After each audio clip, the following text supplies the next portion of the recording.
Phyllis Chesler here with us. We were just talking before we started, although during this whole sort of enterprise of starting ISGAP, which is the Institute for the Study of Global Anti-Semitism and Policy, which then became the Yale Initiative for the Interdisciplinary Study of Anti-Semitism, I lived in Jerusalem during the Intifada, the second Intifada, and I was involved in peace projects between Israelis and Palestinians. And I was telling Phyllis how I met members of jihadist organizations and literally spent days with them speaking about philosophy and religion. And when you're up close to these issues, I think they take on a certain type of significance. And I came to the US in 2001, and in 2003, the first person I ever invited to come to give a lecture was Professor Phyllis Chesler. And her book, The New Antisemitism, which was written in 2003, written in 2002, published in 2003, for me was the first book that really articulated or grappled with the issues of contemporary anti-Semitism, or the new anti-Semitism, however you call it. And although there are parts of the books that I don't agree with, I think that Phyllis's work and her commitment to the issues of studying anti-Semitism and combating the sort of the social movement which is reactionary social movement, which is using anti-Semitism to fuel support, that her work is very important and should be taken very seriously and engaged. And she's been at the forefront, I think, of engaging contemporary anti-Semitism, so it's especially nice to have you first time at Yale, second time in New Haven. Professor Chesler is an Emerita professor of psychology and women's studies at City University of New York. For people who are studying, the feminist movement or gender studies, her book Women and Madness from 1972 and her other writings were really at the forefront of dealing with the feminist movement, and her contributions are well known internationally. She is also the co-founder for the Association for Women in Psychology and the National Women's Health Network. She's the charter member of the Women's Forum. She's a founder and board member of the International Committee for Women of the Wall, and she's lectured internationally. She's written more than 13 books, including The New Anti-Semitism, Women and Madness, Women of the Wall, Claiming Sacred Ground at Judaism's Holy Sites, and The Death of Feminism, What is Next in the Struggle for the Women's Freedom, She's written hundreds of articles and lectured internationally. Today she's speaking. The title of her talk is How Scapegoating Israel Diminishes the Rights of Women in the Middle East. So welcome and thanks for being here. It's really a great pleasure to be with you. I wish that we didn't need to discuss this subject. I wish this subject, this illness, this virus, this plague had quit the earth long ago. We could talk about something else, but that is not to be. So I'm sure everybody knows that traditional anti-Semitism consists of the belief that the Jews are a people set apart who consider themselves superior, sacred, chosen, a people who seem to be everywhere. At least this is how the genocidal Haman described us in ancient Persia, in Shushan. That was literally what Haman said to Ahasuerus. This is a people, they're everywhere, they hold themselves apart, they don't follow the king's law. So I'm sure by now we know that the old kind of anti-Semitism never really left, that we control the banks, the media, the world. We killed the Christian God. We refuse to recognize Islam as the final perfected religion. All of this is still fueling the blood libels that continue today. So Jewish evil, Jewish power, beliefs which, as I said, it's an illness really, and there's no medicine to cure it. Reason does not do it. It's still here, but there's also something new, several things that are new. First, the extent to which the Islamic world, based on Quranic sources and then fueled by Western-style anti-Semitism, is now behind the demonization of Israel, together with the Western intelligentsia, media, and to a large extent academic world also is behind it. This is a triumvirate, a cabal of three forces. And when I wrote in the New Antisemitism that also the New Antisemitism is anti-Zionism, my editor, who lives in Berkeley, got very nervous and said, "Are you sure you want to say this? Do you really mean this?" And I said, "Sir, you know, I have been among the critics of Israel. I'm on record suing the state of Israel on behalf of Jewish women's religious rights. Yes, I wish to say this because Israel has fast become the Jew of the world. And such genocidal kinds of hatreds, such racism, leads not just to lynching, not just to pogroms, but also to Shoahs." And let's think back to the beginning of this second intifada. According to the Israeli Foreign Ministry, from 9/29/2000 to 11/9/10, 1,194 Israelis were murdered by terrorists. This is before the security wall was constructed, or even a little bit thereafter. So the Israeli civilian death count is demographically equivalent to, guess how many Americans? 48,700 Americans would have been killed on our own soil, in pizza parlors, in discotheques, at Passover Seder Rim, or in our beds. According to the Israeli Foreign Ministry, between 2001 and 2007, 8,342 Israelis were wounded. Their lives never the same again, and the lives of those who loved them never the same again. And this included nearly 6,000 civilians. Now this is the equivalent in American demographic terms of 340,000 wounded Americans. Now can you imagine what would have happened if the equivalent had happened on North American soil or in Europe? But Israel, Chaval, unfortunately, is located in the Middle East, where even though it is a Western country, it's surrounded by countries where Muslim on Muslim and Muslim on infidel violence is the norm. It's like, it's what happens, it's the given. What we call the matzav, the situation, the awful situation, is life in the Middle East. It's life. Now also, there's another feature about the new anti-Semitism, which is the doctored footage. The technology is so perfected, so Israel can be demonized in all the languages on earth 24/7, on the internet, in videos, wherever you go. And demonized and then shunned and shamed and accused of unending blood libels. So what does this really mean? I mean, it's very bad for the Jews, it's bad for Israel, it's bad for the ethics of the world. But what does it also mean? It means that Israel is being conveniently scapegoated for the crimes and sins of the Arab and Muslim world towards Arabs and Muslims.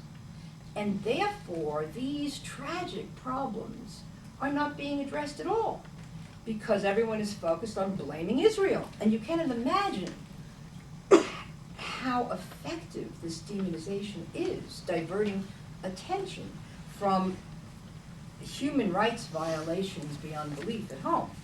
So the entire worldwide media has become Palestinianized and to some extent Stalinized. So Palestinians, who are only human beings, and many of them are terrorists and gangsters, and those who are not are either in jail or were murdered by them or being tortured by them, or are living lives of quiet desperation at the hands of their leaders, because of their leaders. They are nevertheless all viewed as the most noble and innocent and pure of victims, And Israel has become Goldstein in George Orwell's 1984. Israel is the single person to hate, to blame, and to kill, to have genocidal intent toward.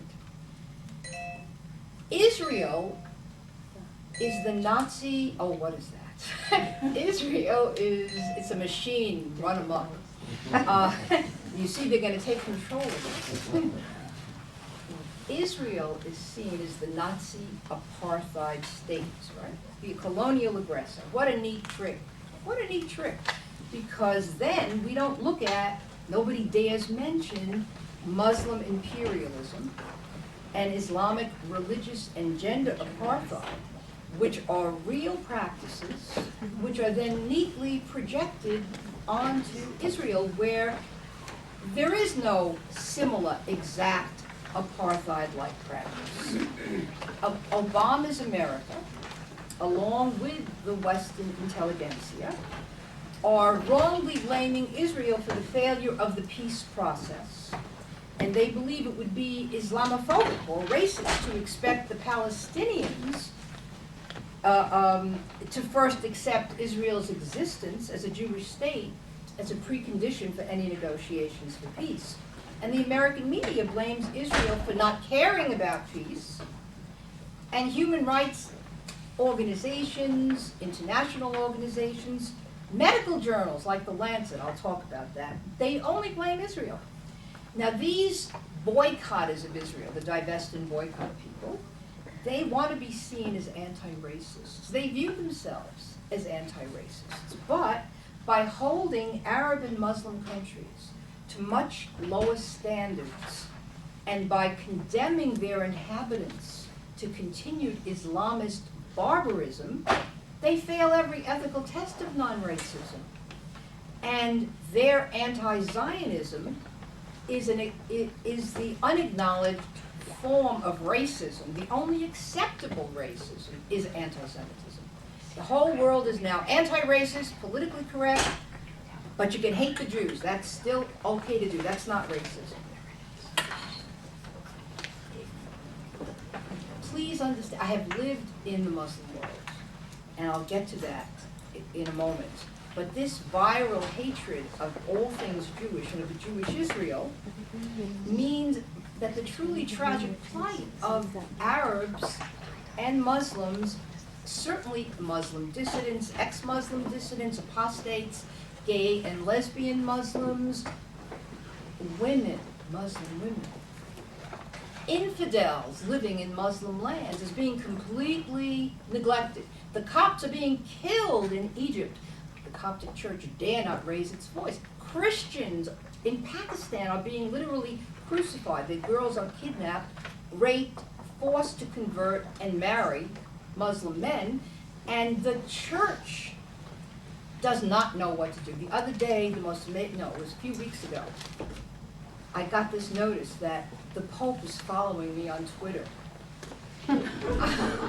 I thought somewhere in the bowels of the Vatican there must be somebody monitoring. The church knows it's in trouble, it can't save its own people. I thought maybe someday I'll have a meeting with the Pope and ask for the menorahs back. Maybe I'll use some influence. But now, let me take us back for a minute from the laughter to the reality of life in the Middle East, not Israel.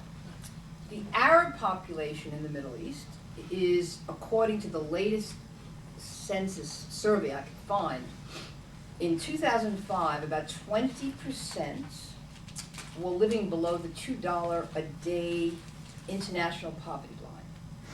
And as of 2005, Egypt held at least 10,000 political prisoners. And the Palestinian territories, tiny Palestinian disputed territories, held 9,000. And Yemen held 1,000 political prisoners. According to the 2008 World Health Organization report, women are genitally mutilated at a rate of over 90% in 4 Arab countries, in Somalia, in Egypt, in Djibouti, and Sudan. The genital cutting, it's not like circumcision It means that girls are traumatized by real torture at the hands of adult women who they are supposed to trust and love and respect, and that as married women and child brides, they will never know sexual pleasure. They will experience urination and menstruation as dangerous and painful, and childbirth is unbelievably traumatic, and they may develop very dangerous fistulas, which may lead to their never being allowed into company again unless a Western doctor comes to fix them, which, by the way, Western doctors try, even in Afghanistan, to do. And this is also true, the genital mutilation, in a number of African non-Arab countries. It's presumably an Arab custom or presumably a pagan custom, but people who perform it think that it's in accordance with Sharia law. How about the illiteracy rate that nobody's paying attention to? It's Israel's fault. 2007 United Nations report, and I don't necessarily trust their statistics, but it's what we have to use. The overall adult illiteracy rate in 18 Arab countries was 29%. But that's really loaded to the men, because the female illiteracy rates among girls and women older than 15 was 60% in Yemen, 57% in Morocco, 34% in Algeria, and 34% in Algeria, 36% in Iraq, and that was a country with educated middle-class women. 10% in the Palestinian territories. And the lowest rate of female illiteracy in the Arab world, Kuwait. Afghanistan, where once I lived, 87% illiteracy rates. Now, these are just tip of the iceberg numbers. If you interview Arab and Muslim women, you're going to hear things that you're not going to believe about the routine, the normalization of being beaten as a daughter, as a sister, as a wife, for the smallest thing or for no reason whatsoever. And yeah, of course there are exceptions. There are exceptions. There are refined people everywhere, but this is the rule. And women cannot report such domestic violence because it would shame the family and would lead to greater violence against them. Honor killings, I cannot give you an accurate statistic. The UN is still, from the year 2000, giving us 5,000 honor killings every year, but I think that's true just for the Punjab. And if you could really study, it's like trying to study incest. Where would you get, who's going to admit it? Who's going to come forward? Who's going to say, yes, I'll be part of the study? And it's a crime that I'll talk about toward the end that is valorized. It's certainly not criminalized. And in Jordan, for example, Jordan, the potential victims of honor killings who manage to escape, they're put in jail. The Jordanian government needs to jail them for their own protection. And we see reverberations of that as each Muslim dissident or Westerner begins to speak up the truth. They need bodyguards. They need to go into hiding because that's the Middle East. Now, women are in the Middle East and Israel, and I'm not going to argue that women have full equality in Israel. I mean, it's paradise compared to Saudi Arabia, don't get me wrong. Once I was hanging out in the mid-1970s in Yerushalayim with a group of very tough feminist women like myself. And they were so bitter about the government. Oh, were they complaining and carrying on? I finally said, okay, I guess there's no alternative. You need to apply for political asylum in Mecca. I mean, no perspective at all. So I understand that there's no real full equality for women in Israel. But let's remember back even to the parsha we just had by Yishlach. Shimon and Levi don't kill Dinah. Dinah's raped. They kill her rapists and perhaps plus more. So this honor killing is not something that Jews do. We don't do that. So, but there is increasing gender segregation in Israel, in the public sphere. And I'm now quoting my colleague Anat Hoffman, who's the head of the Reform Religious Action Center, and who was with me when we davened for the first time in the Ezrat Nashim in 1988, a struggle which still continues unbelievably. She writes that this phenomenon is escalating with numerous cases on buses, on public streets, at the Western Wall, even at medical clinics, showing that the increasingly strict, ultra-Orthodox Haredi rules do not only separate men and women, but also humiliate women and keep them in a subjugated position. But nevertheless, Israel is not an apartheid state. And I'm not going to argue that the Arab League or the PLO or Hamas or Hezbollah or Iran are directly responsible for such Harediization. That's our problem. We're doing it. But this is precisely the argument made against Israel in terms of Islamic gender apartheid. Okay, if we beat our women on the West Bank, it's because of the Israeli occupation. If we veil our women, it's because of the Israeli occupation. It doesn't hang. They can't really say it. It's not logical. It's not true. So what is Islamic gender apartheid? It consists of all those practices which condemn girls and women to a separate and subordinate subexistence and turn boys and men into the permanent guardians of their female relatives' chastity and reputations. And boys and men, by the way, are condemned to compete with siblings and half-siblings for a wealthy polygamous father's attention and inheritance. And they're condemned to live lives. They're not comfortable with women. They haven't grown up familiar with women. Again, not everybody. There's exceptions, but this is the historical rule. They view women as breeders and sex objects, and any other emotion might fill many an Arab or Muslim man with some shame or sorrow. Male homosexuality, including male homosexual pederasty, is absolutely rampant. 50 years ago in Kabul, Afghanistan, I would see two men walking down the street, holding hands, rouge, lipstick, a flower behind an ear with an ancient rifle. They were both sporting, ammunition, bandoliers, and acting, and this is pre-Stonewall uprising. And I would go back to my Afghan family and say, you can't imagine what I just saw on the street.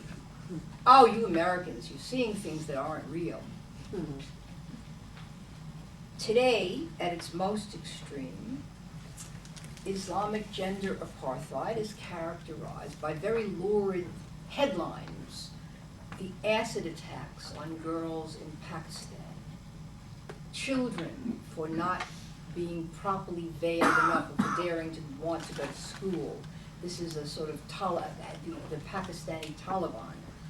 Or the public stonings to death, both in Afghanistan and in Iran, and the hangings of women and of women in Iran, and long torture, much gang rape.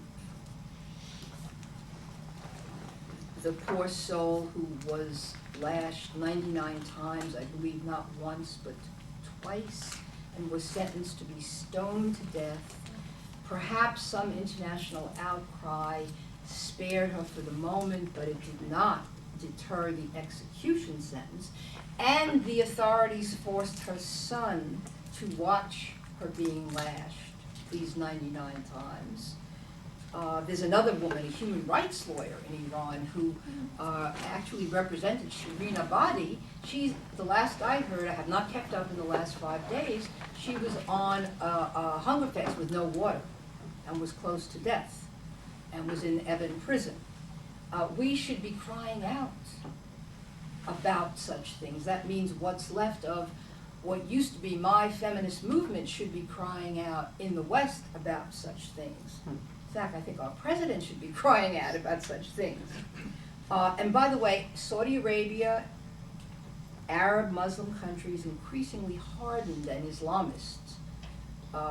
If you're accused, if you try to report being raped, then you might find yourself killed for having committed adultery, or at the very least divorced, and you'll never see your children again. And if you try to choose your own husband, or maybe resist total veiling, you might live, but you're going to be really harassed on the streets. You're going to be on the streets of North Africa and in many countries in the Middle East. Cairo, I'm thinking of the Wilding episode in Cairo.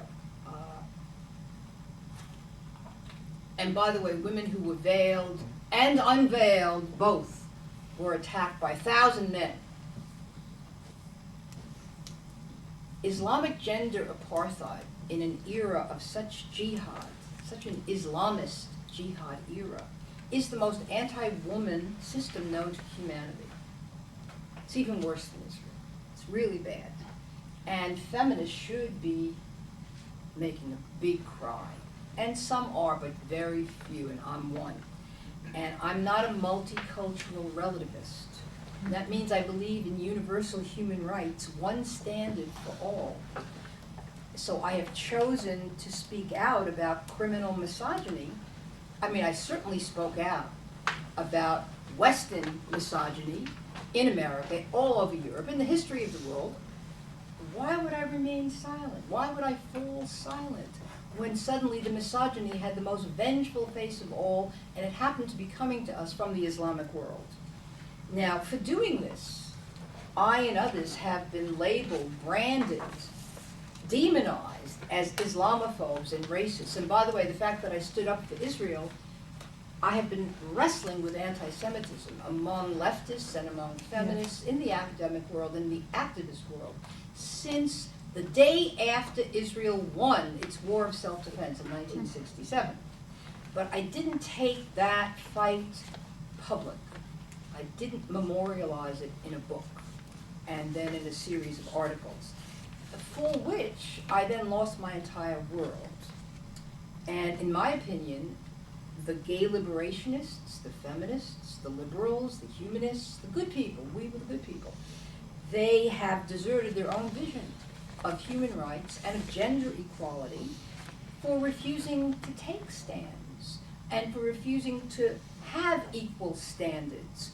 And they fear that if they do so, they will then be accused of being colonialists, crusaders, racists. And this concern, this fear of being accused of being racist trumps their concern not only with the truth, which doesn't matter, but they don't care about women's rights and human rights for people who are Muslim or living in Muslim lands. This is so unfortunate. This is so crazy. And we are all endangered by this silence. I have now published a lot on these subjects, and I've been ostracized by many of my former colleagues of 40 to 45 years worth standing. I'm not allowed to speak at certain memorial services for dead, women who I've loved and worked with. And if I go on campus, unlike here, my first brush with that dragon's breath was at Barnard. It was a freestanding conference.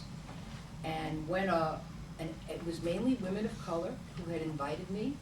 I was very honored to be there to speak about woman's inhumanity to woman, which was the subject of my 10th book.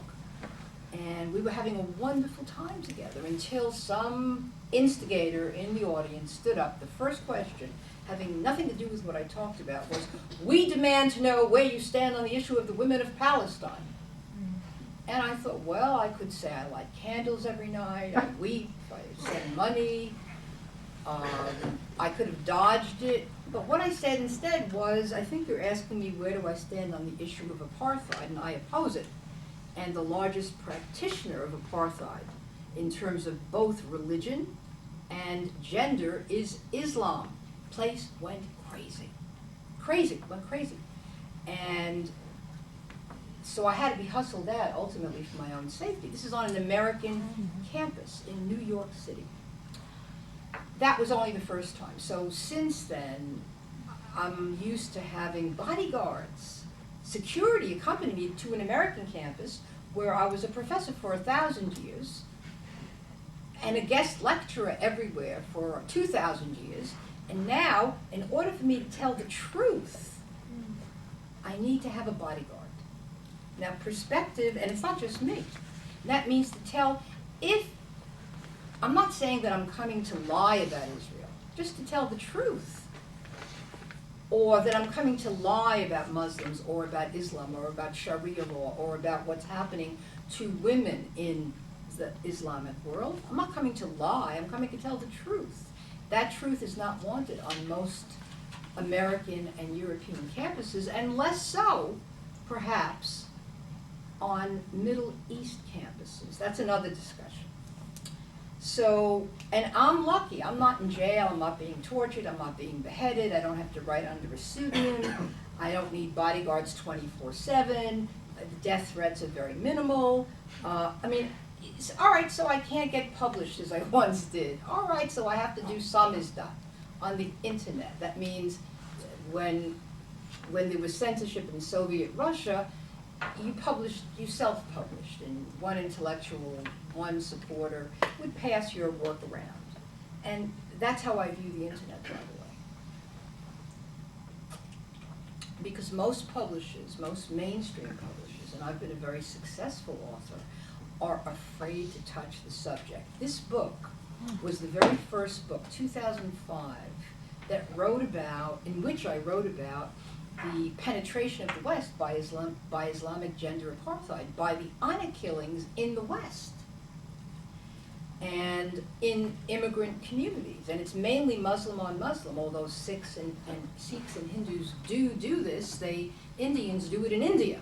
They don't come to the West to do this.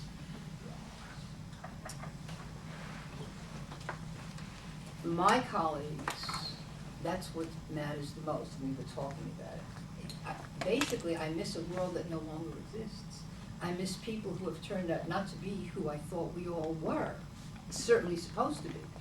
And they are now more concerned with a country called Palestine, which has never existed, than they're concerned with the fate of the women living in the Palestinian territories. It's really very horrifying. And my first serious confirmation was when I delivered a preliminary speech on the honor killing, second study, in Rome at a G8 conference, and a bunch of Muslim feminists surrounded me, some in hijab, some not. And they said, "Where have you been? We've been abandoned by the Western feminists." And I said, "Hineni, I am here. Here I am." Because indeed, they have been. And I am told that the recent Women's Studies annual meeting in Colorado, which I stopped going long ago, they were making very light of all these things that are happening to women in Muslim countries. And then they started attacking me. The man who was there said I had to leave. I was ready to throw up. I said, no, they do me honor. Maybe I learned my radical feminism in Kabul long ago because I married a childhood sweetheart from college, from Bard College. And he was very Western and very sophisticated, and I thought he would be another king among Allah, so to speak, who tried very hard to free the women and the people of the country, and lived out the rest of his life, luckily alive in exile in Italy. And when the plane landed, they took my passport away, and I was put into Purdah, really, with the other girls. And it was a polygamous household. I said, your father has 3 wives? I said, you never mentioned this? He said, oh, I didn't think it was important. He said, the second one doesn't really count. I said, I just visited her. She's a nice woman. What do you mean it doesn't count? He did it because he had to. You know. So I learned at 20, turning 21, that women who are really hard-pressed and oppressed, they mistreat other women real big time. And they're female servants who are like slaves. The daughter-in-law is right up there, commonplace. It helped me, by the way, see sexism in America with a clarity, and sexism internationally with a clarity thereafter. And all good educations are very expensive. So now my former colleagues, our former colleagues, and when I came back at the time, I couldn't get anybody to listen to what I was trying to say. It was like the man who would be king. I have to tell you what happened. Were you really a princess? I have to tell you what happened. What did the women really wear? I finally stopped trying to tell, at least in the short run, and I got involved in the civil rights movement, the anti-war movement, then the feminist movement, where I still am, alone in a way. And over the years, by the way, many Jewish feminists would call me up on the phone and say, on the phone, whispering, "You're so brave. Wish we could be this brave." So, but they're afraid, because indeed, when you take a stand for the truth, and when that truth concerns the Jews, or it concerns Israel, or it concerns Islam or jihad, then you are risking your reputation, you are risking your job, you are risking your credibility. It is mind-boggling. So they're afraid. And I have many examples here. We may not have enough time. Crazy examples. There's a psychiatrist from Israel named Dr. Ruchama Martin. I don't know her. At a conference for War and Peace in 2002 at the University of New Paltz, what does she say? She says that she likens Israelis to batteries in a marriage. And guess who's the battered wife? No, the Palestinians. I ask, well, what are the Israelis and Palestinians are married? And is the feminist view of marriage that it's like the Israeli-Palestinian conflict? Well, maybe it is. And why was only Israel-Palestine discussed at a conference on war and peace? The world is a wide place. Earlier this year, January, The Lancet, this prestigious, presumably prestigious medical journal from England, led by a Harvard researcher, blamed Israel for an increase in Palestinian wife battering in Gaza and on the West Bank. Did anybody read this article? No, I did. Now, the researchers didn't even consider the role that radical Islamification might play in the oppression of women, or the fact that Gaza is now ruled by Islamist terrorists and gangsters, and that this might cause an escalation of violence towards women.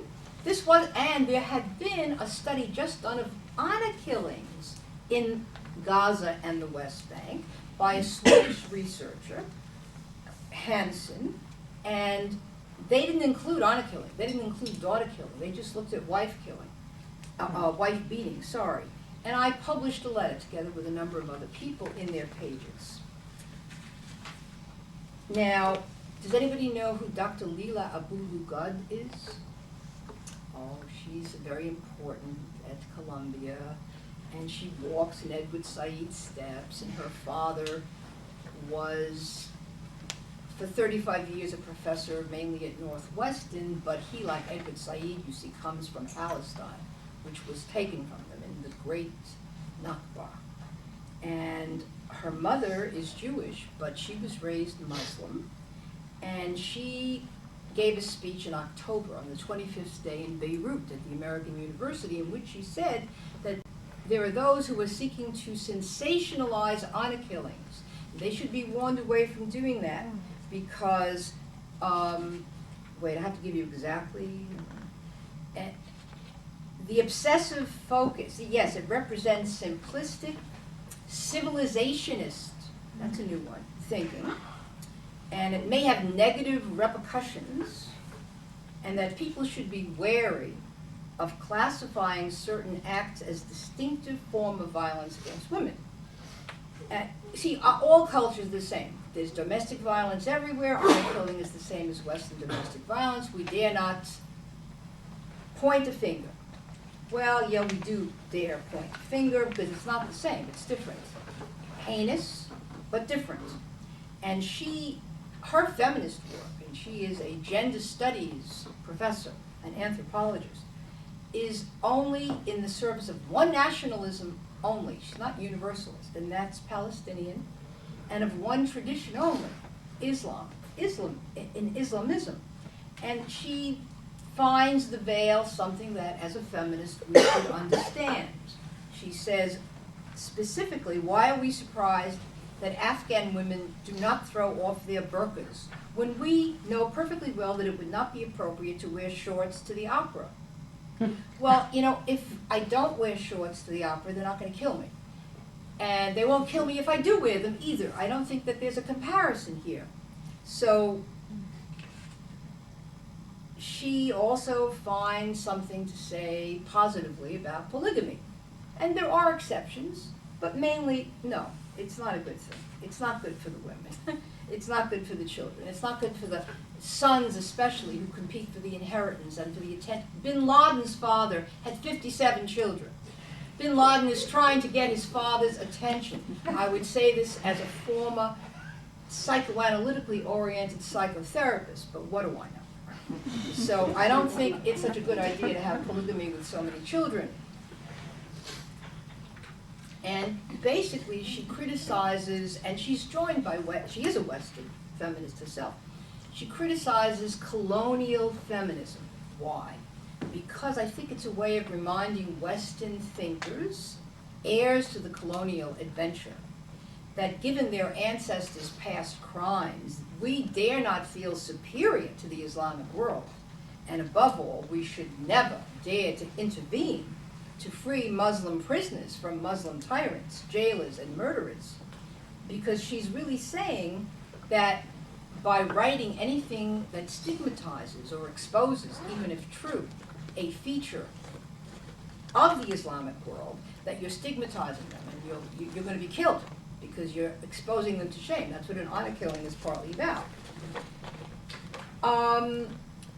I've published 2 studies on honor killings. The findings are interesting. They're important.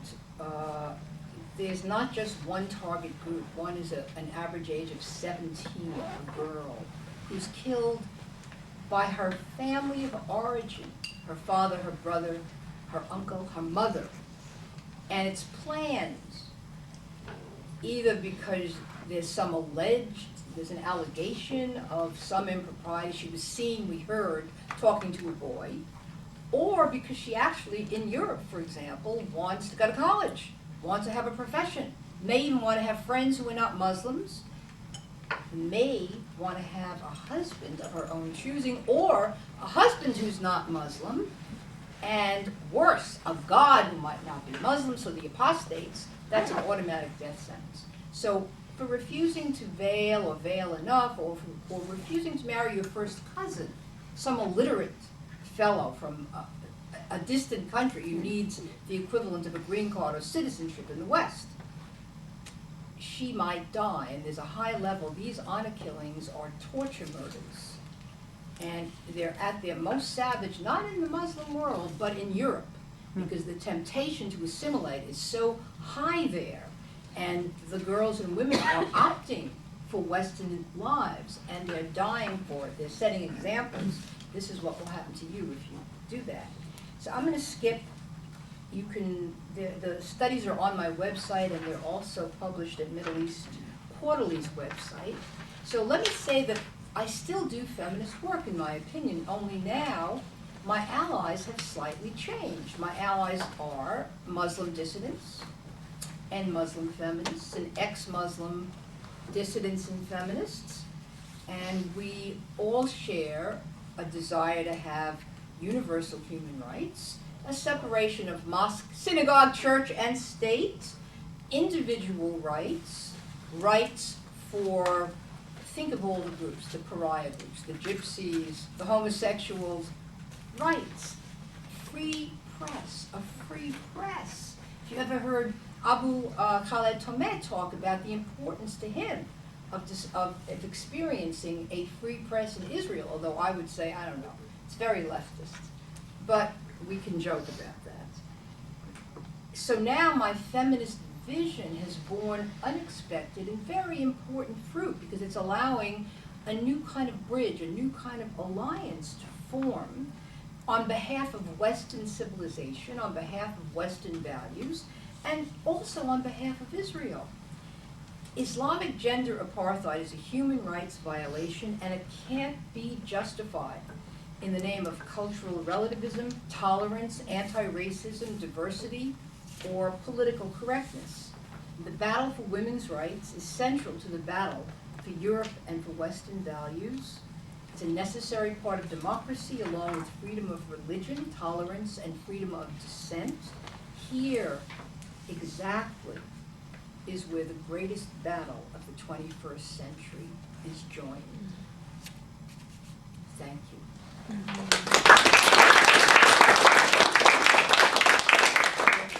Phyllis, thank you very much. So we have time for a Q&A, and I'll take the prerogative of asking the first question. Oh, I thought I was going to ask the first question. Go ahead. No, go ahead. Okay.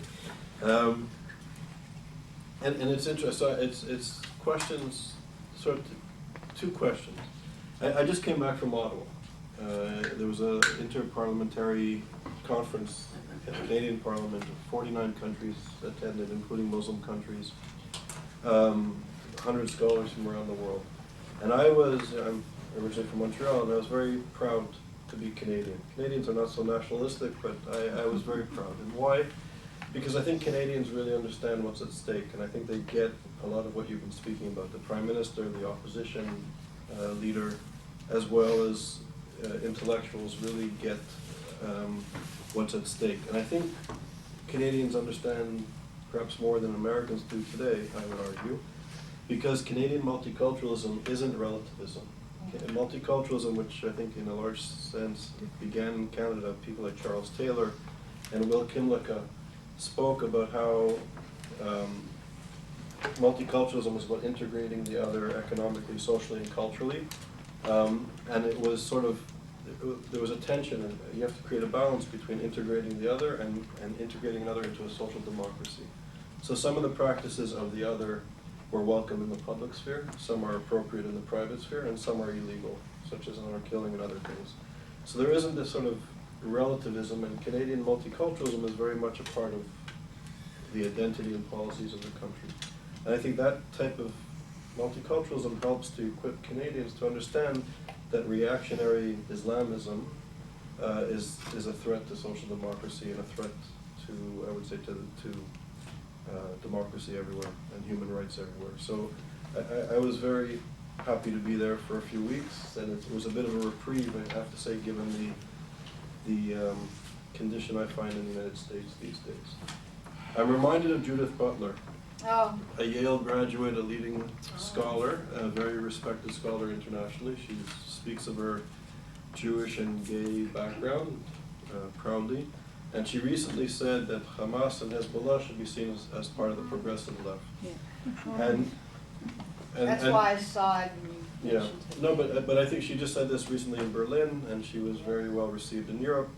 And there's sort of this, I agree with you, that you were part of the feminist movement, I was part of the anti-apartheid movement, very active in the anti-apartheid movement, and my comrades, former comrades, or many of them who are intellectuals and scholars, also, I think, take this line that you've been saying, sort of apologists for radicalism. So my question is, why in the United States is there, among intellectuals, I'd say this, among many intellectuals, this sort of, I would say either acquiescence to radical Islam or this, acceptance of this of contemporary anti-Semitism and some of the issues in terms of gender that you spoke to. So there's this blind spot. But my other question is... Wait, let me answer that. Yeah, okay. That's a good one. But it's connected. All Okay, well, I'm going to connect it. But on the other hand, I have to say, I would be critical of your use of Islam, because I think Islam, there's more than 1.5 billion Muslims in the world. It's a rich religion, culture, civilization. There's different traditions, different practices, different philosophical outlooks and schools of thought. So, are you speaking about Islam, or are you speaking about Islamism? I'm going to answer everything. Okay, and if you are speaking about Islam, that's very different than reactionary. Well, no, see, the thing is, that, let me deal with the second one first. I have loved Muslims. I have longed for the Islamic world. I'm akin to it at some level that I do not understand. Nevertheless, historically, it has been a world not just of hospitality and great charm, but of barbarism and of a different set of values than we have evolved in the West, because we criticize religion. We've had diversification in Christianity and also in Judaism. Islam has yet to do that, has yet to begin to speak in 1,000 voices. And it must do that for the next step. The imposition by Muslim dissidents of Western values that evolved post-Spinoza. There was just a Casablanca declaration, which said all the right things. It said all the things that we said at an earlier conference on Islamic dissidents in St. Petersburg, Florida, in, I believe, 2005. But it's very good that now they've done it in their own voices with their own names, but I think it has to come from within. I think there needs to be a wrestling among Muslims with their Quran and with Sharia law and with how it's applied. They need to separate, as Jews have learned to do, have had to do, what is merely minhag, what is custom, from what is halakha, from what is law. And if the law needs to evolve with contemporary concepts of humanity and of fairness, kindness, equality, etc. That has not happened. Now, could it happen? Perhaps. Is it likely to happen in an era of rising jihad, of such madness, such hardening of the Islamic artery? I don't know. It makes it harder, not easier. But we were having a conversation on the way up here. Germans are not all evil. Germans under Hitler were not all evil. Some were very good. Some even tried to save some Jews. Some died for trying. Some disobeyed orders at some levels, but most kept quiet. They didn't want to stick their necks out. They didn't want to get in trouble. They didn't want to die. They didn't want to be heroes. They wanted to just lead lives and or good lives. That's the problem with the 1.2 billion who are in the grip of Islamist fanatics. I didn't say Muslim fanatics, I said Islamist fanatics. Now, in Tehran, my God, what an opportunity, what an uprising, what incredible heroism. I've been in touch with Iranian feminists who I'm in awe of. Once I got a phone call, it was an International Women's Day march a few years ago, and they said they have threatened to shoot us down like dogs in the street if we march. Do you think we should march? I said, if I would stay home, I said, but you know, I'm here. It's easy, it's your decision. They marched. And then they told me it wasn't so bad. They only arrested 113, and we found where 110 are being kept so far. So I do think that there is extraordinary ferment in the Muslim and Arab world to have human rights, to have democracy, and to indeed separate mosque and state. But will they succeed? If our president of the free world, Obama, took a longer time by 5 days than the French Prime Minister Sarkozy to say, we're with you in the streets, we recognize what you're suffering in Tehran as you're being murdered and carted off to prison because you're protesting an illegal, corrupt election, then who is standing with the Muslims who are willing to defy the mullahs, who are willing to defy the false mullahs? Who is standing with them? So that's part of an answer to the second question, the second part of your question. The first part is more complicated. Partly, it's the Stalinization process of the Western Academy, the American Academy. Everything about America is bad, capitalism is bad, but you know, now that apartheid has been more or less ended in South Africa, all those forces that needed to act out, not wrongly, by the way, needed to have a new target They needed to have all that energy to stand up to protest, and they chose little Israel. They didn't choose Saudi Arabia, where women can't go out unless they're covered from head to foot. I didn't want to get into Saudi Arabia for the moment. So partly it's the liberal left who have now perched in the academy in America. And they're still fighting against the anti-Vietnam War, trust me. This is their youth. They can't get past it. They can't let it go. It's a different war. It's post 9/11. They don't get it. They are, and at a deeper level, they would like even the barbarians to take Wall Street down, as they all these years have said they are going to do. But they have, very nice tenured lives, and they're not doing it, but they're very happy to be part of, it's sort of slumming, it's sort of erotic slumming in a way.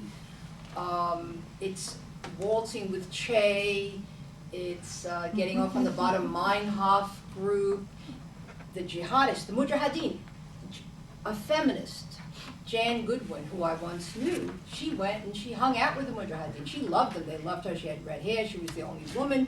Where could she go wrong? They were wonderful. They, of course, became the Taliban for a number of complex reasons. So there's a fascination with death that's also an element here, a flirtation with death, living dangerously on the dark, wild side, and identifying with some criminal sort of impulse. It's eros versus thanatos, it's life versus death force. But I think it's also that the people who are identifying with totalitarian jihadists are more afraid of them than we are.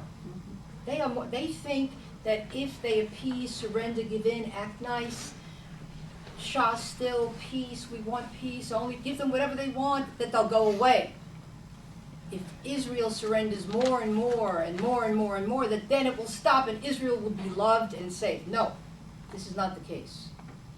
So I think that some of my former comrades, colleagues, who, and by the way, I think you're right, multi-diversity I'm in favor of, and America has been somewhat brilliant at integrating successive waves of immigrants so that everyone still has their own ethnicity, religious customs, religious practices, and yet are Americans.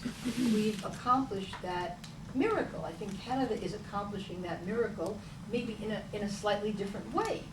It's the relativism. In fact, once I gave a lecture, it was very embattled, it was at City University, the Graduate Center, and WBAI, where I've appeared on the very first feminist radio program ever, called Electra Rewired in 1970 or 71. They sent a little crew, and they heard when I said I oppose multicultural relativism because it is racist. They heard me opposing multicultural diversity, and then went and did a program saying she's a racist. And I didn't weep, but I felt so sad for the ignorance. Sometimes ignorance is a bigger enemy, or as big an enemy as evil. It's very big. So I think there are psychological factors, but I also think that the Socialist Workers' Party, the Social Democrats, all those who really were communists in America, who became the academics of America, who ruled the roost, they're doing the hiring, they're doing the firing, and you have to conform to a certain way of thinking. It's very tragic. So I gave you a very quick answer to a very important and complicated question. Thank you. Adar? Yeah, thank you. I'm curious to understand it. Do you feel this kind of abandonment of human rights and women's rights and freedom of press and all of those movements that you described as truly that Israel became like the final pathways? Whatever kind of failure occurs, the final pathway is the expression by criticizing Israel, or it's nascently really related to true anti-Semitism? And if so, what is the construct? Is it based on hatred? Is it based on identification with the perpetrator? Really expressing, a la Judith Butler, you reminded me of what I wanted to say. Are they expressing their own sense of failure, their own frustration, their own inability to really turn lesbian separatism into a mainstream phenomenon, or women's rights? We don't have an equal rights amendment in America, etc. Whether that failure is now fueling this demonization of Israel, a failure that's unacknowledged, or whether it is also merely the anti-Semitism of old in a new form that is piling on Israel. And I think it's both. I do. When I'm thinking of Alice Miller, Alice Walker, my old friend, has been signing on all these petitions for the flotilla for Gaza. And you can't imagine the feminist names that are attaching themselves to this toxic garbage. I mean, at some level, I don't understand. Because in Alice's case, she's successful. She may have private sorrows, that may explain a little bit, but she's become a Buddhist. I don't get it. With Judith Butler, who I don't know the woman, thank goodness, but I know something more important. There was an attack on American feminists in a British journal by, I forget her name, Sunera Thobani is this person's name. And some British people begged me to take it on. And I took a look. I said, all right, I see that the only feminists that she named were me, Judith Butler, and Zilla Eisenstein. I said, bingo, she's naming the Jews, the Jewish American feminists. So I asked both of them if they would want to join me in writing a rebuttal to this piece of propaganda garbage that was written. And they both opted out, because they're not going to stick their head up high, because they would lose their following, they would lose their publishers, they would lose their reputations for being the kind of cool Jews, which means, what's a cool Jew? A cool Jew is somebody who is the first to turn on other Jews, is the first to criticize the state of Israel, and trust me, I've done that in spades. But I didn't do it to be a cool Jew, and now I won't do it. So they're cool Jews, and their cachet, their ability to be powerful in the world, i.e. to be allowed to live, to be suffered to live, is to continue to be the first out to criticize, and never to defend, never to say, listen, the matter is complicated, there's really more than one story, there are competing narratives, no. So it's partly, once they're in bed with power and opportunity, they cannot give it up. Not even for the truth, not even for the survival of not just their people, the Jews, but for the survival of the very way of life in America or in the West that allows them to be who they are. So there's some level, I don't think it's self-hatred, by the way. That's been an idea that's floated around. I think it's opportunism. I think it's a clear understanding that this is how you succeed, and you don't succeed the other way. The other way you fail. And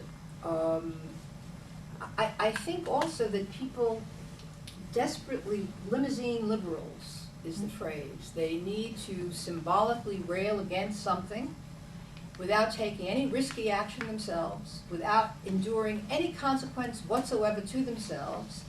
And Israel, it just fits the bill.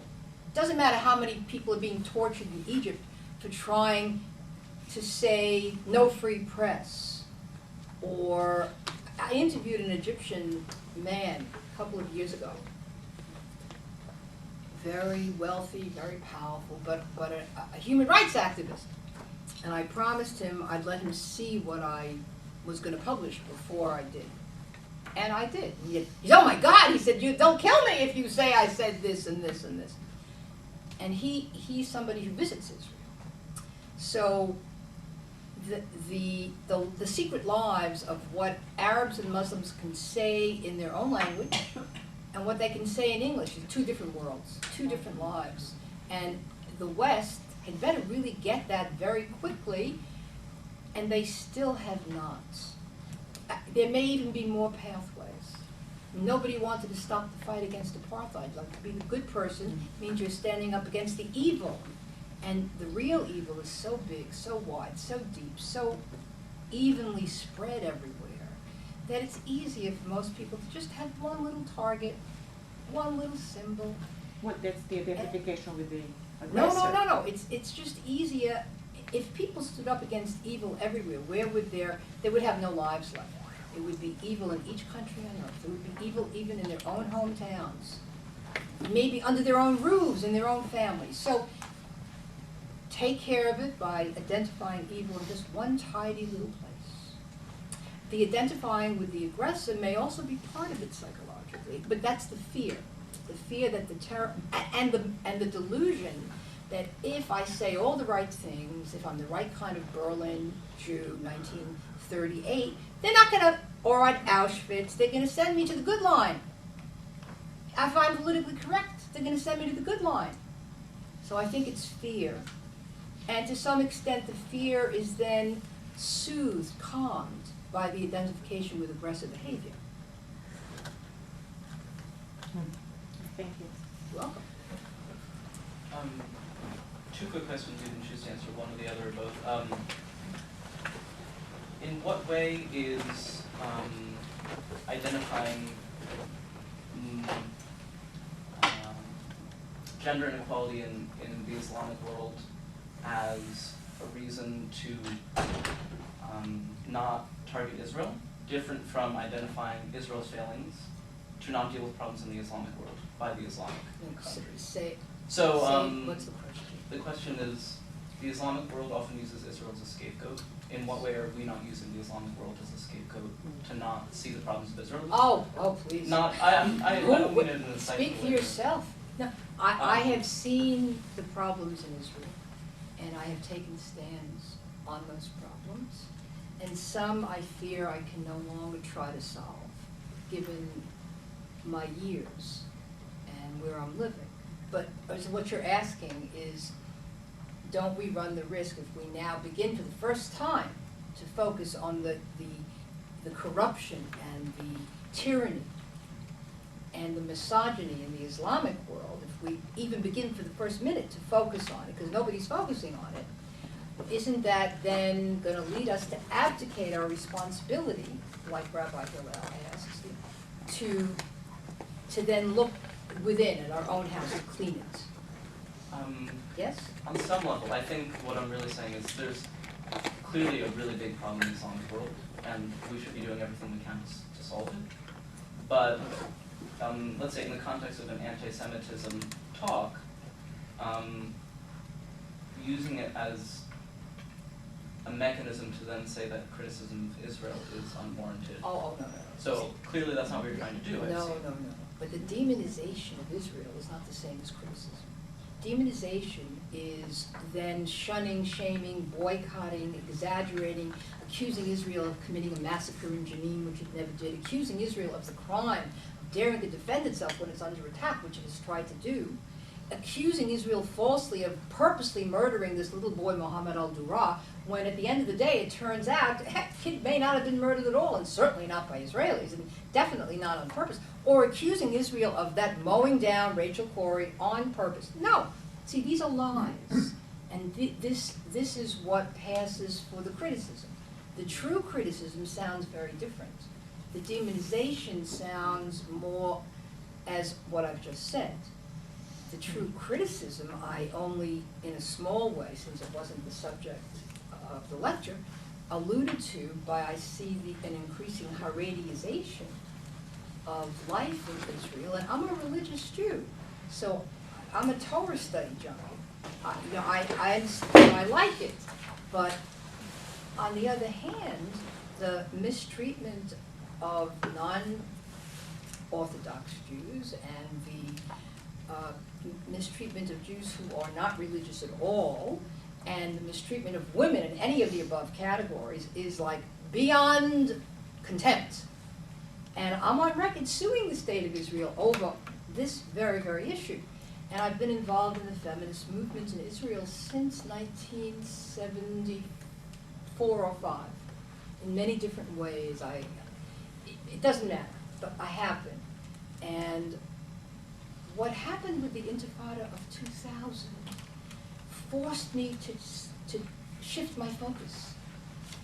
When I saw the lynching of the 2 Israeli reservists in Ramallah being played over and over again with the blood-stained hands at the window, with the crazy grin, with the mobs cheering, by Western media heads with no emotion. They played it again and again and again with no affect. Nobody said, nobody blanched or drew back in horror or said, this is a lynching, this is a lynching, this is terrible. Everybody had no emotion. And then I knew, that's the only time I wept briefly, because then I knew that the bloody beast is back. 9/11, then 9/11, I said, not only is the bloody beast back in big time vis-a-vis Israel, but that same rough beast slouching towards Bethlehem, so to speak, is coming to get us. That the life I escaped in Kabul, Afghanistan could happen to people in New York City or in New Haven, Connecticut. And it seemed to me then that the priority wasn't the critique of Israel, although there's plenty to criticize, the human beings, Jewish human beings. Don't even ask, hours, I can keep you busy for hours. But in the scheme of things, the world is not threatened by Israel's imperfections, by Israel's failure, or Israel's, the world is not threatened by it. The world is threatened by jihad, and by Islamism, and by Islamic gender and religious apartheid. So how can you focus on criticizing Israel? I don't get it. And that's what you have so many young, well-intentioned Jewish students who are doing just that. Do you understand that? Understand attacking Israel and not the Islamic world? Yes. The Islamic world that perpetrates such crimes? No, personally, this summer I just read a book called Half the Sky by Nicholas Kristof, which talks about a lot of the issues that you talked about. But I still would say that an issue like the settlements is something that I care about stopping, and that Islamic issues are separate from that. Sir, we have one life and 24 hours each day. And the settlement issue, while important, and while we can all agree to disagree or to have who knows what point of view, it's not a threat in the same way. You can't compete. It's not morally equivalent. It's not the same. So a young student, Jewish or not Jewish, who focuses on the settlement is not so different from the Obama administration, which has lately been focusing on the settlement as if the settlement is really the problem, is the issue, as opposed to the Palestinian rejectionism, the Arab League and the Muslim rejectionism of a Jewish presence in the Middle East, which is the issue, and not the settlements. The real settlement is Tel Aviv. That's the settlement. So the settlement, Israel has been, look, I'm not a military expert. Israel, to the best of my knowledge, has wanted peace truly and has made so many offers and could long ago. The early Chalutzim and Chalutzot, the pioneers who went to Israel, expected to somehow live trading, dealing with the Arabs who were there. It's the Arabs who ultimately, the Arab leadership, to the detriment of the Palestinian people, who never existed. They were Syrians, they were Jordanians, they were Egyptians. There was no such thing as a Palestinian people, who made it impossible, who decided to use the Palestinians as the wedge issue, the festering wedge issue forevermore against the Jewish Zionist entity. That's the problem. That's the problem. And not the settlements. We could criticize Israel as you have about the treatment of Israeli Arabs, for example. And I don't want to get into that. I'd like to ask a broader question, which is you are concerned about the jihad, and I am too.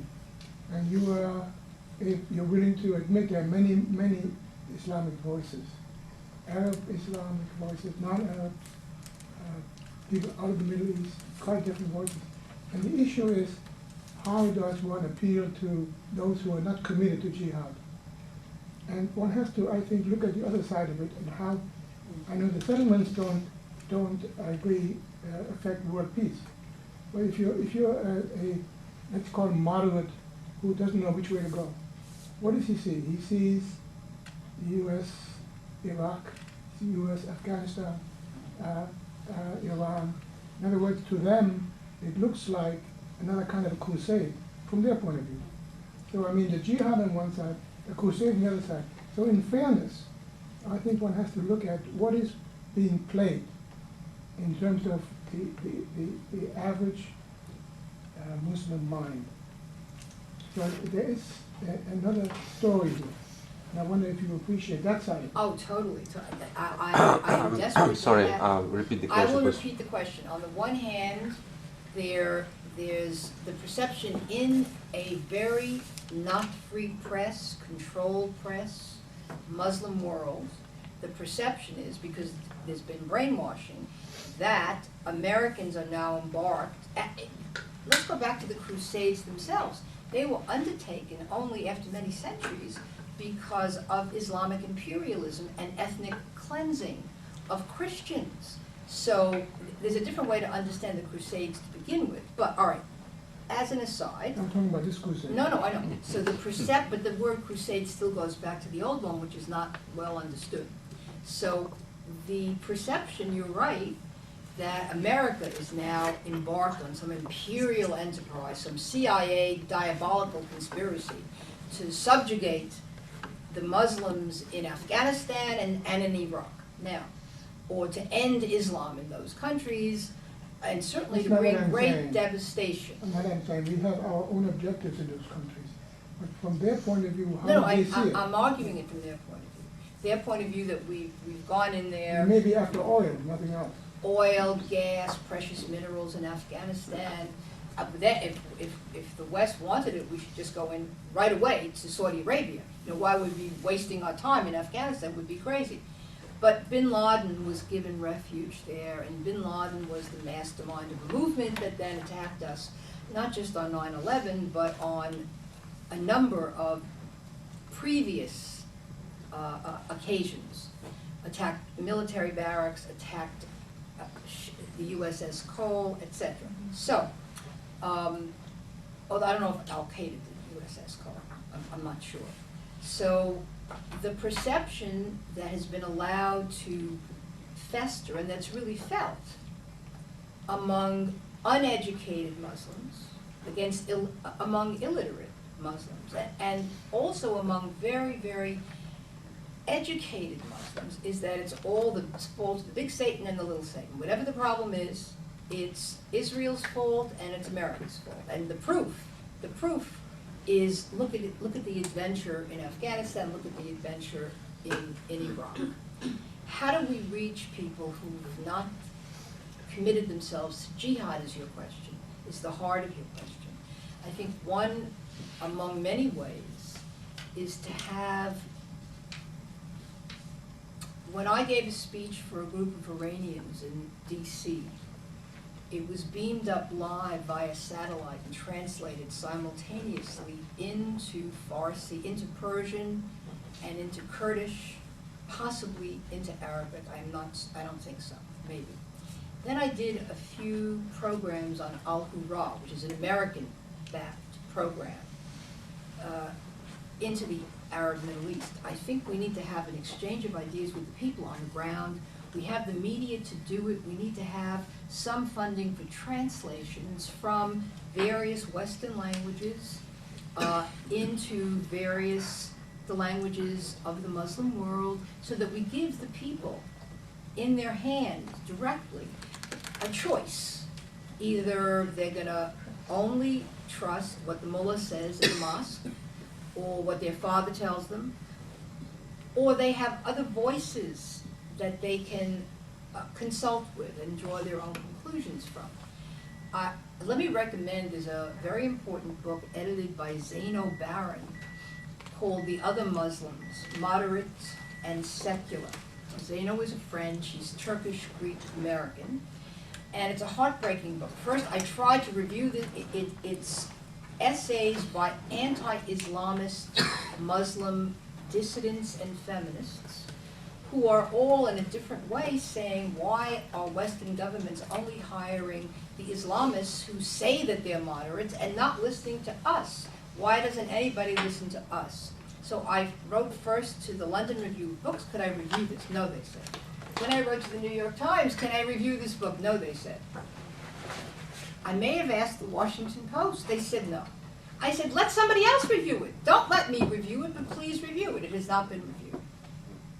So now these are Muslims who are living in exile from their home countries. There are many Muslims living, there are feminists in Saudi Arabia who I've met with. They're wonderful, they're wondrous, they're at risk, they're very brave. I would like to know what they're saying in Arabic. I don't. It's not being translated into English. So I think there's a vast, there's a communication and technology problem that can be solved because we have ideas that are very fertile, but are not being exchanged. So that's one answer.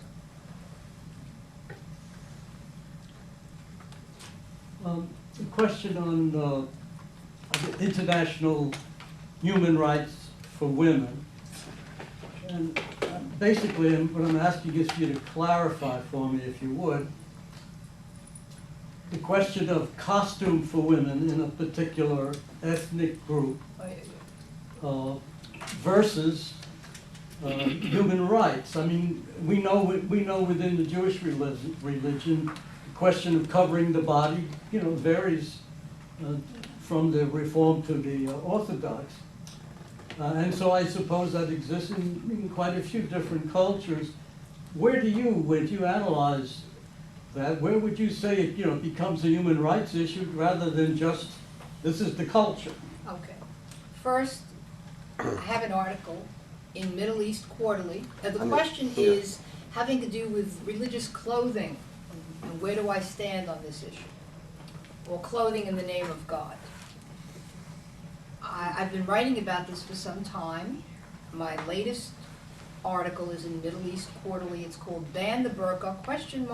The Argument in Favor. Now, I'm not talking about hijab. I'm not talking about headscarf. I'm not talking about covering the hair. I'm not talking about religious insignia. I am talking about the burqa, the chador, the chadori.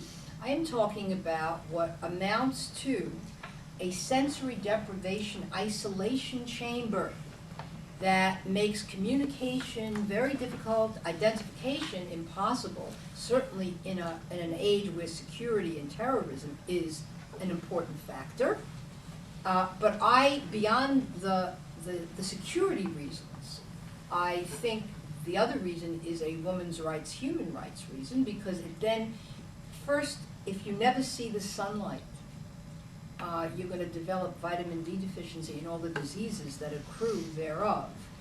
And if you can't see and you have no peripheral vision, and you might fall and break bones, and you might be afraid to go out, and you might begin to feel claustrophobic, anxious, and persecuted, which happens when you wear the full head from top of head down to ankle covering.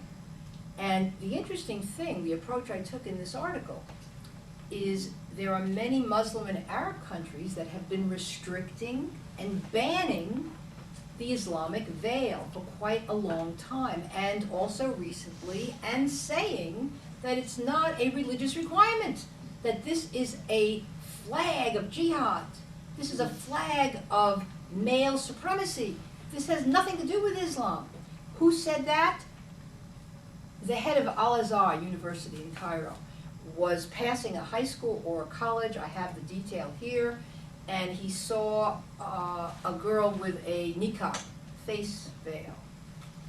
And he said, please take that off, there's no religious commandment. Now, of course, they can change the interpretation if they will, but what the Quran says, I'm told by Quranic scholars, is that both men and women should dress modestly, and that further, the wives of Muhammad wore veils, perhaps to signify their importance or their being set apart. So why would we in the West wish to honor as a religious commitment or commandment something that is probably not mandated by the Quran, that has been outlawed for more than 20 to 80 to 100 years in any number of Muslim countries, that is now being restricted and outlawed in those countries for security reasons, so that the battle is on this issue, and I cannot believe that President Obama in his opening speech in Cairo said, you know, he is very honored that America has stood up for a woman's right to veil. Now, what he was talking about was before his time, the Justice Department weighed in on an Oklahoma case of a 6th grade girl who demanded the right to wear hijab, and the school board just said, no, you can't. And the ACLU, of course, always causing legal unrest, they took the case, and and when it looked likely that the Justice Department was going to weigh in, the school board gave in instead.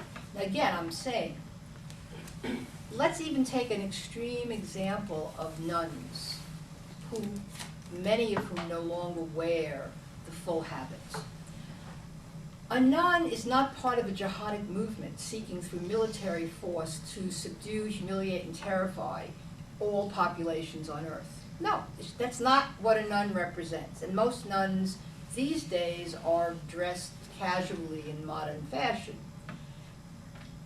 So when you find young women who are American born or not at Ivy League universities, where you will find them wearing niqab in class, wearing a full chador in class with gloves and sunglasses, we're looking at something else. We're looking at a statement which they may feel is a form of resistance to racism, resistance against Islamophobia, which doesn't exist, but which is considered right up there with anti-Semitism, in fact, far more important than anti-Semitism. It's another fake emperor. So I'm not in favor of the burqa. I think we should ban it, and yes, I have all kinds of questions. Should the French model be our model? Because they did not mention the word Islam in the law that they've passed now. That could be overturned by the European Parliament. They just said face covering. That means anybody, a criminal, a terrorist, somebody who's really cold and it's snowing on your face and you want to cover it with a ski mask. The face can't be covered. It was a religion-neutral, carefully worded, religion-neutral law. Do we follow that path? Will constitutional lawyers in America find grounds to do so or not? Would we have to prove that it's not really a religious requirement, but is a political statement about a system that is not merely a religion, but is military, social, political, domestic as a system? I'm not a lawyer, but it makes me really nervous that when I see a woman who's in such a position, whether she thinks it's her free choice or whether she's forced to do it against her will, I don't know the difference, makes me feel really bad about myself that I can't help her. That it's happening on my watch, that her head is on a pike, so to speak, from my point of view, and I'm doing nothing. Makes me feel really nervous. Just to clarify, you said there's no Islamophobia, or is there discrimination against Muslims in the United States? Are you talking about Islamophobia as a notion? Islamophobia is the false concept that just as there's hatred or persecution or discrimination against Jews, or against African Americans, or against Native Indians, or against anybody who's foreign or different or looks different, Asian Americans, that there is a similar and equal discrimination against Muslims. That's not true. That's simply not true, and it's become the coin of the realm at the United Nations and the coin of the realm at international conferences. Yes, it's true. 9/11, everybody was Arab, everybody was Muslim. Let me think. Does this mean everybody is? No, Americans are sort of good-hearted. No, not everybody. Just the bad guys, right? And then there's more and more and more, and everybody's Muslim. And by the way, we're the last to get it. The Muslim-on-Muslim violence is much greater. Much, much greater. I mean, they're blowing each other up while they're in prayer. Sunnis are blowing up Shia, Shia blowing up Sunnis. Everybody's blowing up the Sufis. I mean, they're doing it to each other first. We're later on. We're getting less of it, actually. So this is the way of life. And now at a very, very bad moment in history. So what I'm saying is that Americans are not Islamophobic. Americans may now have some questions about who the Muslims really are and what their intentions are and whether or not they're part of jihad, but that's not the same as a belief firmly rooted that, like the Jews own the banks, own the media, want to control the world, elders of Zion. We don't have a mythology about Muslims in the same way. I don't mean to sound angry. I don't. Any other questions? Or comment? Any answers? Answers are good. I have questions. Okay. I have such a question. Do you allow such possibility that a woman really wants to be veiled and that this is really her own choice and her decision? And what to do with such women when you ban burqa and veiling?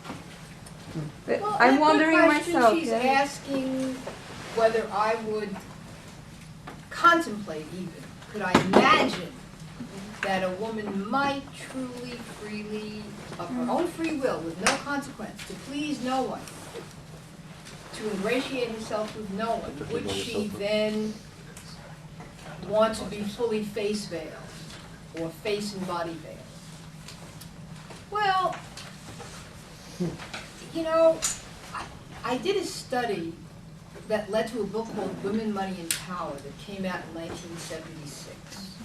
In the study, I would ask women, well, do you think you're being economically discriminated against? The answers were mainly no. I don't feel discriminated against. I'm really happy with the job I have. I'm happy I have a job that lets me also be a wife and mother. I'm happy I have a job at all. Which is not the same as does she have a free choice as opposed to a forced choice. A free choice is you say to a woman, you could, if you wish, be the president of General Motors, the president of the world, you know, certainly a senator from your state, you could be a physician, you could be a veterinarian, you could be a scholar, you could be a poet, or you could be a prostitute. What's your choice? What's your free? Because the forced choice is not the same as a free choice. You need to have options to make the choice free.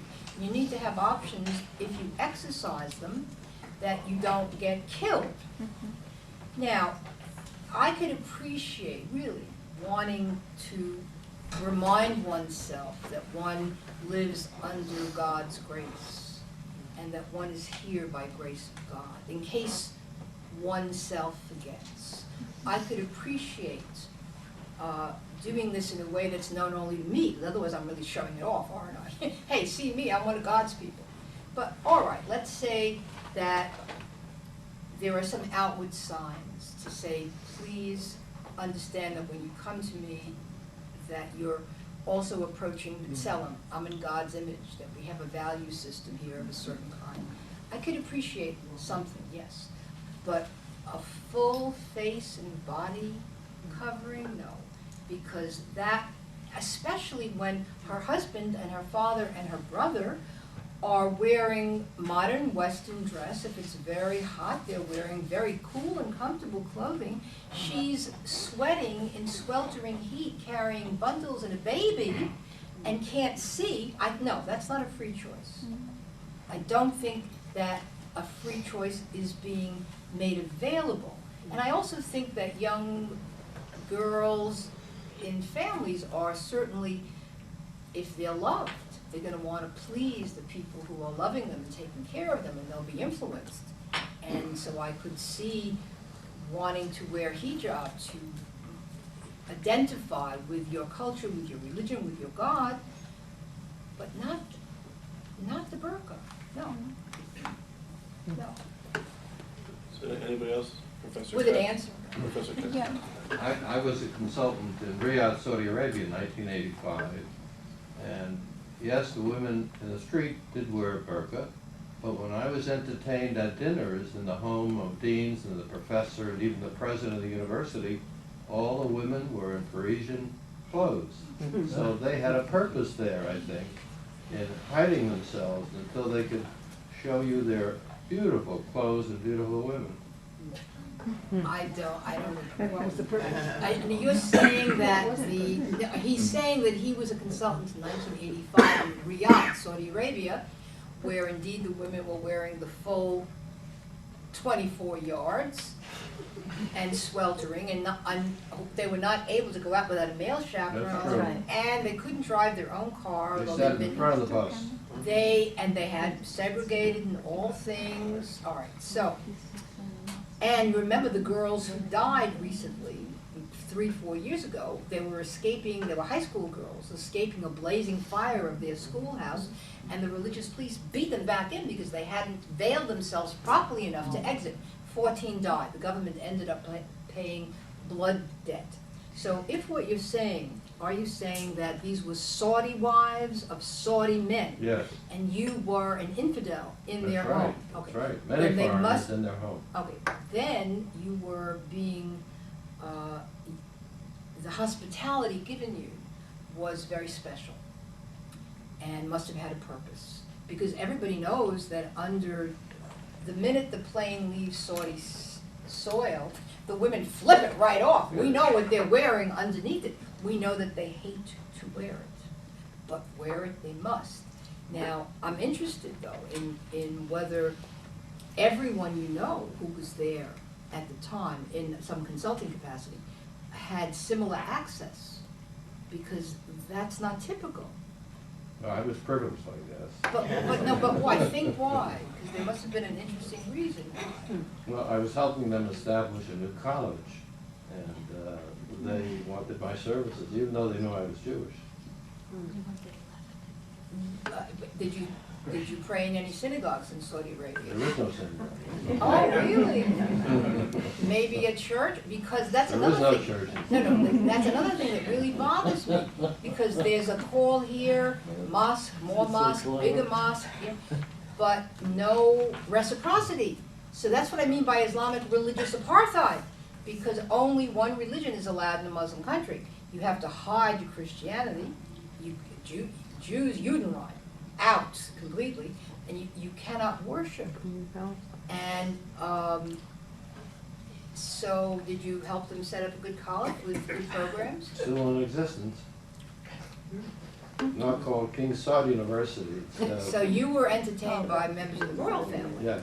Well, that makes the I exception. even went to the racetrack and watched the royal races. Yeah, no, this is an exception. This is not the rule. Okay, so one last question, Professor Menashe. Just a very brief, I go back to what Alexandra asked earlier about this not being the first choice, or being the choice to wear the burqa. Would you say the same thing for the Haredi community, men in Jerusalem or Brooklyn? Would it be free choice or it's forced?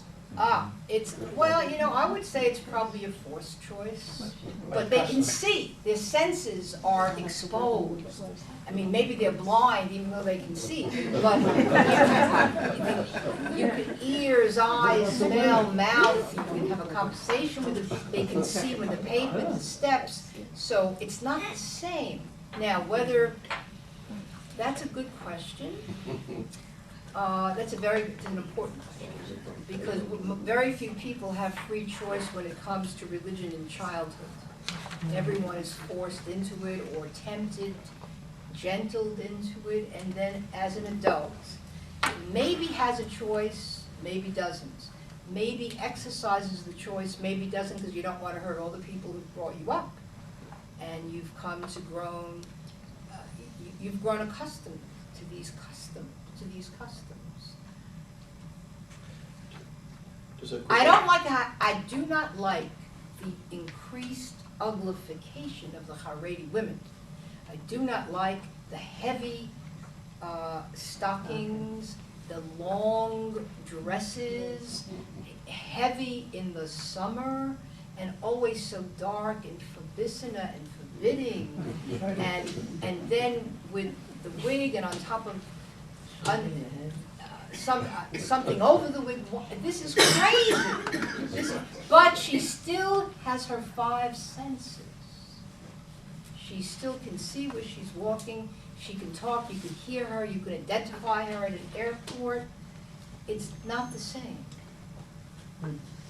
So I wanted to say Professor Menashri is the founder of the study of Iranian, the Center for Iranian Studies at Tel Aviv University is here for the semester once a week or so visiting us. So if people have questions about Iranian society, he's the man. Any other quick questions? We have a couple more minutes. Okay, one last question. Let me say something. Yeah. All right, no, go ahead. Sorry. Yeah. Okay, quick question. You had talked about the fact that perhaps using media, if only the moderate or the more intelligent or the average Muslim in the Arab countries had the freedom and could understand Western world. But by the same token, you're also saying that the Arabs or the Muslims living in Western Europe are much more severely, the women, I mean, the honor killings there are much more severe, the torture is much more severe because they're exposed to all these ideas. Somehow, I mean, the idea that if we just kind of beam our ideas into Jordan and Saudi Arabia, there'll be a mass uprising. No, I didn't Not a say mass mass uprising, uprising. I'm exaggerating. But compare that, I mean, they have these things available in Western Europe, and yet it hasn't stopped the honor killings. Well, you're perfectly right, but because they're available more and more, first there are moderate and dissident and ex-Muslims in Europe too, who are fully enjoying the freedom. Some of them are women, and one, Samia Labidi, is in Paris in her article in Zainal Baron's book. I highly recommend, very important article. There are many Muslim women experiencing lots of freedom in Europe, and they're not being honor-murdered. And they've broken, many have broken with their communities, fled them, and others not so.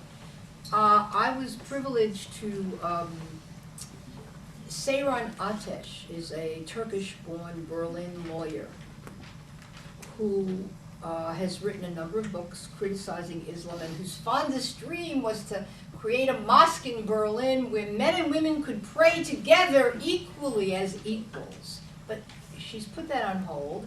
Representing immigrant women, she was shot nearly to death by the man who murdered the woman she was counseling, a battered teenager. And she came back and she continued her work, and her latest book is called Islam Needs a Sexual Revolution. So she calls me up from Berlin one day and says, "Could I come and stay with you for a week?" And I said, "Yes." I said, "Any particular reason why? You have business here?" And she says, "No, the police think it's better if I leave town for a week. It is in Berlin." So she's now keeping a low profile and taking care of family matters. But I think that this exchange of ideas is a fertile exchange. And I would like, as I said, I would like to know what they're writing in Arabic and Persian and Kurdish. I really want to know what they're saying, and I want them to know what I'm saying.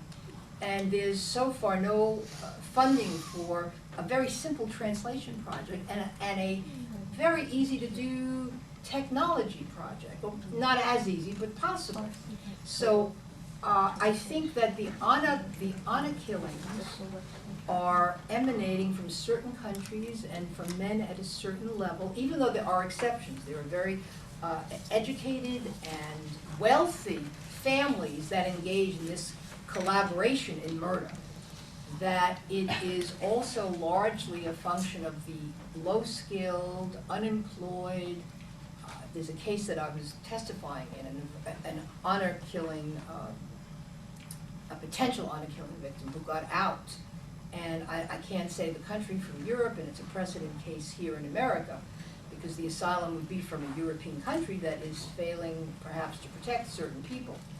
And the argument has great merit, because there are certain, if you marry your first cousin, no, if you come and then you bring your relatives, all of whom are kept sequestered, the women, and not allowed out to learn a European language or to go to a European school, and